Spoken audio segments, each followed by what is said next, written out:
KS Lakshmanarao peoples ఛానల్కి స్వాగతం. ఈ ఛానల్ని సబ్స్క్రైబ్ చేయండి, ప్రోత్సహించండి. నిన్న ఆంధ్రప్రదేశ్ మంత్రివర్గం ఉద్యోగులకి ఉపాధ్యాయులకు సంబంధించి రెండు మంచి నిర్ణయాలను చేసింది. మొదటిది 2003 డిఎస్సిలో ఎంపికైన ఉపాధ్యాయులు, కొంతమంది ఉద్యోగులు, సుమారు 11,000 మంది, వీళ్ళందరూ కూడా సిపిఎస్ కాంట్రిబ్యూటరీ పెన్షన్ స్కీమ్ అనే విధానంలో ప్రస్తుతం ఉన్నారు. దాన్ని ఓపీఎస్లోకి మారుస్తూ కేంద్ర ప్రభుత్వం మెమో నెంబర్ 57 అని ఇచ్చింది. దాన్ని అమలు చేస్తూ నిన్న ఆంధ్రప్రదేశ్ ప్రభుత్వం ఈ నిర్ణయం చేసింది. అంటే 2003 ఉపాధ్యాయులు కానీ ఇతర కొన్ని శాఖల్లో పనిచేస్తున్నటువంటి ఉద్యోగులు కానీ వాళ్ళు ఓపీఎస్ పొందే విధంగా తొందరలోనే జీవోలు రావడానికి అవకాశం ఉంది, జీవోలు వస్తాయి. అయితే ఇక్కడ నేను 2-3 విషయాలు చెప్పదలుచుకున్నాను. 2004 సెప్టెంబర్ 1న మన రాష్ట్రంలో సిపిఎస్ విధానం అమల్లోకి వచ్చింది. వాస్తవంగా దానికి ముందు 2004 జనవరి 1న ఎన్పిఎస్ అంటాం, నేషనల్ పెన్షన్ స్కీము, నూతన పెన్షన్ స్కీము కేంద్ర స్థాయిలో అమల్లోకి వస్తే దానికి అనుగుణంగా మన రాష్ట్రంలో సిపిఎస్ అమల్లోకి వచ్చింది. కానీ ఇప్పుడు మనం చెప్తున్నటువంటి 2003 డిఎస్సి ఉపాధ్యాయులు, కొన్ని శాఖల ఉద్యోగులు 2004 సెప్టెంబర్ 1న సిపిఎస్ రావటానికి ముందే ఎంపికయ్యారు. వాళ్ళ మెరిట్ లిస్టులు కూడా రిలీజ్ అయిపోయింది. కానీ నియామకాలు జరగలేదు.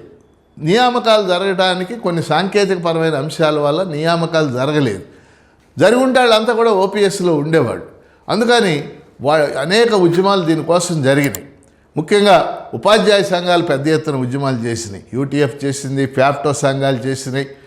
మనం ఎమ్మెల్సీలుగా మేము అనేక సార్లు మాట్లాడాం, శాసన మండలిలో మాట్లాడాం. నేను కూడా అనేక ఉద్యమాల్లో పాల్గొన్నాను. 2003 డిఎస్సి ఉపాధ్యాయులు దీనికోసం ఒక ప్రత్యేక కార్యాచరణ ప్రకటించి తాత్కాలికంగా వాళ్ళు ఒక యూనియన్గా, అంటే 2003 డిఎస్సి ఓపీఎస్ సాధనా సమితి అని ఏర్పడి వాళ్ళు కొన్ని ఉద్యమాలు చేశారు. ధర్నా చౌక్లో జరిగిన ఉద్యమాలన్నింటిలో నేను కూడా మా ఎమ్మెల్సీలు అందరం కూడా పాల్గొనడం జరిగింది. అలాగే శాసన మండలిలో కూడా స్పెషల్ మెన్షన్లో కానీ అన్నింటిలో కూడా వీటన్నిటిని పేర్కోవటం అనేది జరిగింది. కాబట్టి ఉద్యమాలన్నిటి ఫలితంగా గత ప్రభుత్వం ఉన్నప్పుడే దీన్ని పెద్ద ఎత్తున మేము ఆందోళన చేశాం. ఈ ప్రభుత్వం ఎట్టకేలకు ఈ సిపిఎస్ ఉద్యోగులు ఎవరైతే 2003 డిఎస్సి ద్వారా ఎంపికయ్యారో వాళ్ళు సుమారు 7,000 మంది ఉన్నారు. అట్లా వివిధ శాఖలు గ్రూప్ 2కి సంబంధించి కానీ, పోలీస్ కానిస్టేబుల్స్కి సంబంధించి కానీ ఉన్నారు. మొత్తం సుమారు 11,000 మందికి ఈరోజు ఓపీఎస్ ఓల్డ్ పెన్షన్ స్కీమ్ అమలు జరగబోతుంది. కాబట్టి వాళ్ళందరికీ నేను అభినందనలు తెలియజేస్తాను.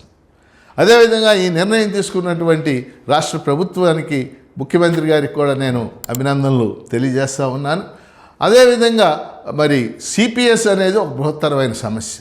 ఇవాళ సిపిఎస్ పరిధిలో దాదాపు 2.5-3 లక్షల మంది ఉద్యోగులు ఉన్నారు.